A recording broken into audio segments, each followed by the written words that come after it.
In this video, I'd like to go over the standard method called reduction of a Bernoulli equation, which is nonlinear in the first order. So let me show you the equation. So this is how the equation looked like. That's the first order derivative appeared in here, and a and b are coefficients of y part, both functions of x, not necessarily constant. And here's y to the first, no derivative, and here's y to the n. That makes nonlinear here. So the purpose of the video is naturally kind of introduce the technique they usually do to this type of equation, rather than just introduce a straightforward method. I think it fits into what we were doing before with the integrating factor. So we're going to go through the process of discovering the integrating factor using that Pde method.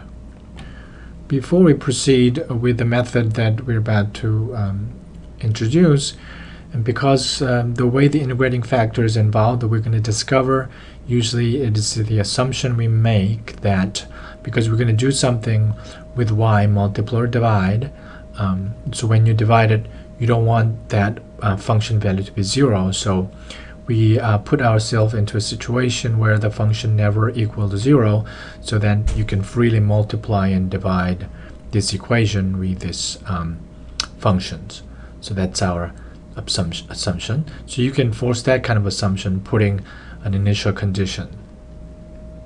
So I wrote the initial condition in a for example like this by forcing the function value hitting some value k where it's non-zero. Then we know by continuity the property of we are imposing to the solution continuity that will stay away from the 0 to the neighborhood, so rather small neighborhood of c. So that's the assumption. So here's what we're going to do. We take that differential equation in standard form, but we're going to convert this one to differential form, so that you write this one as dy over dx and interpret y and x as a function of t and enter Cartesian equation and parameterized curve. Then you can enter this differential form. And the general technique we know about this differential form is looking for integrating factor. So the method, and I called this Pde method. So the justification of all mathematics behind this method is introduced in another video of mine. So here I'm just going to summarize it, so that's mainly what we're going through to discover the technique that's involved with this reduction of a Bernoulli equation. So the first part of instruction is that we're going to find a and b, both are functions in terms of x and y, two variable functions. Left hand side is called the curl of this vector field mn. So if you have m and n here, you can compute the partials of m and n like this. And right hand side is m is that same m and n is that same n. So we have to figure out a and b. So if you just look at this equation, you can see there can be many different ways of a and c, because this is only one equation and you can pretty much do anything to get something in here. But additional condition that we have to satisfy is this partial condition on the coefficient part of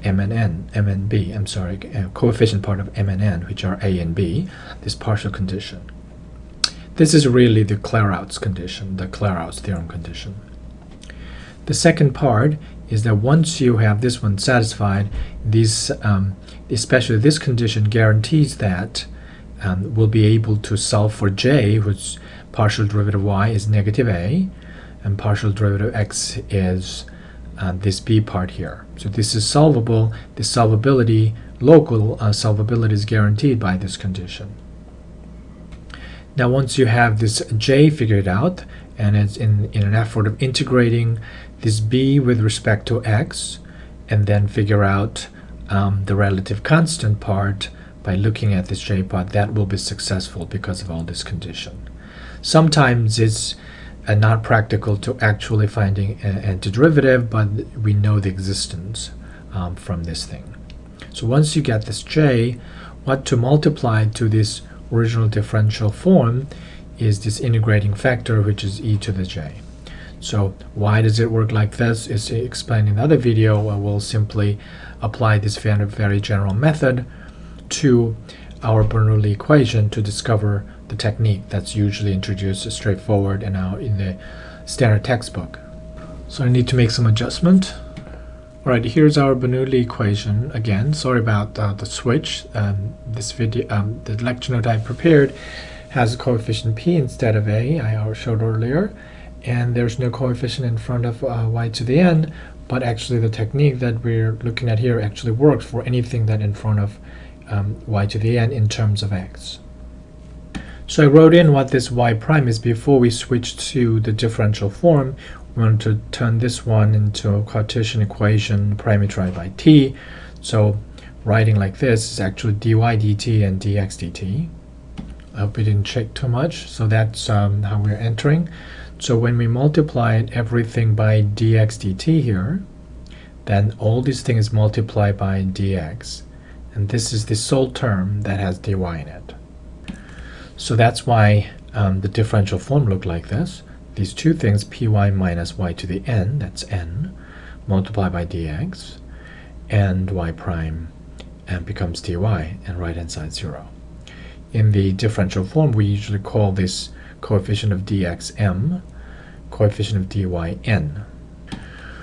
So if you actually calculate that this is the left-hand side of the partial differential equation. So I copied and here that the partial differential equation. So if you look at the left-hand side, this is my minus nx. So we're calculating that part here. So m is this part if you differentiate it, partially differentiate it with respect to y, and p is the x part. It has only x in it. So differentiate only that part, that gives you p. If you differentiate that part, that's n times y to the n minus 1. And if you differentiate with whatever, but for x here, it has to be 0. So that's the calculation on the left-hand side. Now we're going to write down this m and n underneath it and figure out by inspection, not going through some definite method that guarantees it's a and b, and that's the difficulty of this method. If there's a simple thing that's about to be discovered, probably it's easy to see from this equation.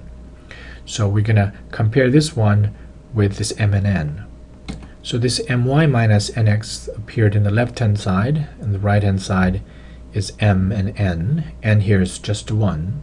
So we have to figure out this a and b, such that these two things are equal. If you look at this part here, is kind of similar to what you see in the m part, and we're going to multiply something to at least match one thing, and do something about this b part. So at this point we have a lot of freedom. You can probably, any of you can just fill in the simple thing a and b such that these two things are equal to each other. But there was additional condition, which was the partial condition in a and b. That's something we have to be careful about. So first attempt I'm making here is that I'm thinking about this a. So how I'm going to make this multiply something here, make this one look something like that. If not, I'm getting the two terms. How about just one term? So I'm looking at y to the n. So why don't I multiply y in the denominator, so divided by y, such that I get y to the n minus 1. And this n is a constant, so this term only has y to the n. So if I throw in constant n, divided by y, we multiply it there, I get this term right there, n times y to the n minus 1. But by doing that, I don't have a control on what happens when I multiply to this p times y, but maybe I can get that by looking at it, putting something here, and get this p part work out. So I wrote it here in this part, and what happened if you actually multiply our a's, this part, and multiply it there.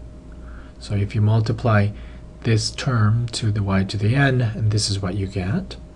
But when you multiply this one to that, y and y cancel, we have n times p.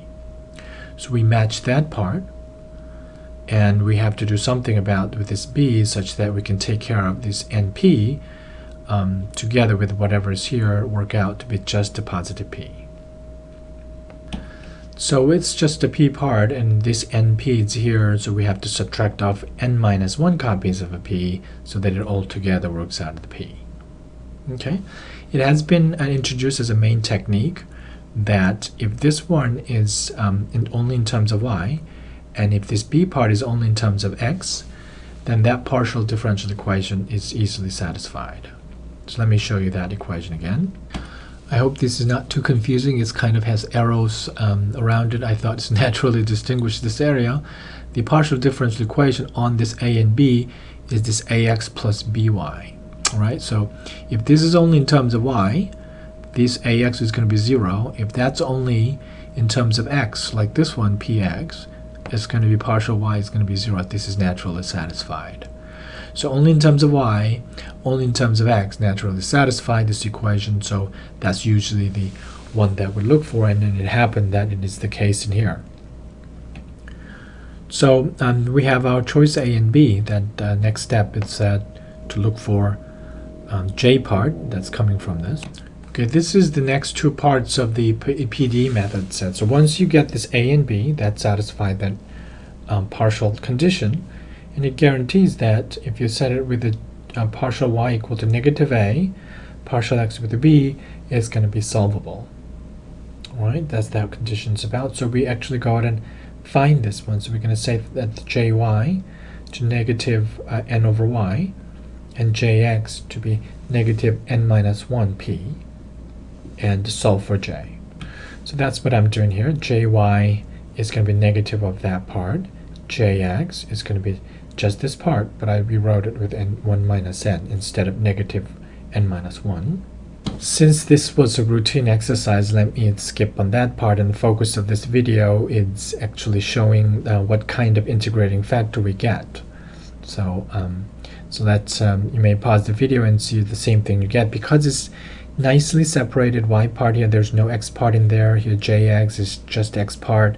Is basically work out the antiderivative on that part like this, antiderivative on that part like that. It always works that way.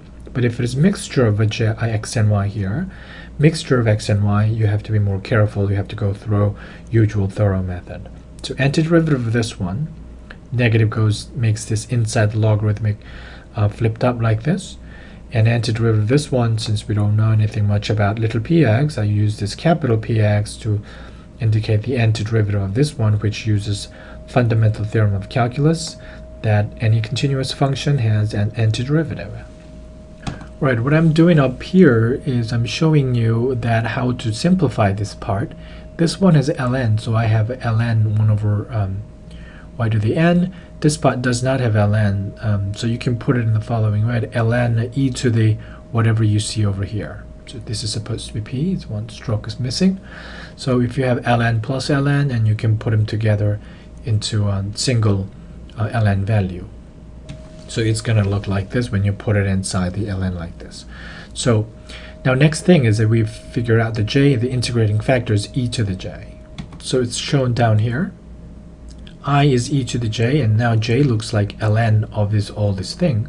So you can see base e and this logarithm cancel. It just leaves this part. So this turns out to be an integrating factor. If you just multiply the whole thing to the Bernoulli equation, and everything will go just smooth, just like usual exact equation. So this is the part where we have to assume the function value we're dealing with here, whatever the initial condition. I probably chose a different number again. We have to assume our initial condition hits non-zero number so that we can deal with this division part. In the standard textbook, we usually introduce just this factor. So let's see what happened if I just multiply this one first before I actually multiply it. But multiply the second factor. If you multiply these two, that becomes exact. But let's see what happened if I just multiply that one here. And that's the usual methods introduced in standard textbook. So this is what happened, that 1 over y to the n is written as y to the negative n multiplied to that y prime part. There was p times y to the first, but we're dividing, so that appeared as y to the negative n. Right hand side, there was y to the n. So I grabbed it here, the original equation again, so that you can see easily. So we're multiplying 1 over y to the n everywhere. So that's y to the n was on the right hand side, so that cancel becomes 1, and p y to the negative n appears on the right hand side. So from here, the observation is that if you differentiate this part, y to the 1 minus n, this 1 minus n comes down, and you subtract 1 from the exponent, that makes it y to the negative n, and we have to multiply derivative of y because we're differentiating with respect to x. So this is what we get, and that's what's appearing in the other part here, except the constant part. So if there's a constant multiple, we can take care of it. So what you're looking at here and what you're looking at there is related as a perfect derivative relationship. So you can substitute y equal y to the 1 minus n with something else, and if this is, for example, z, that's going to be z prime times some constant factor. So here's our substitution. We're going to call that whole thing z. Then it is easily related with the z prime.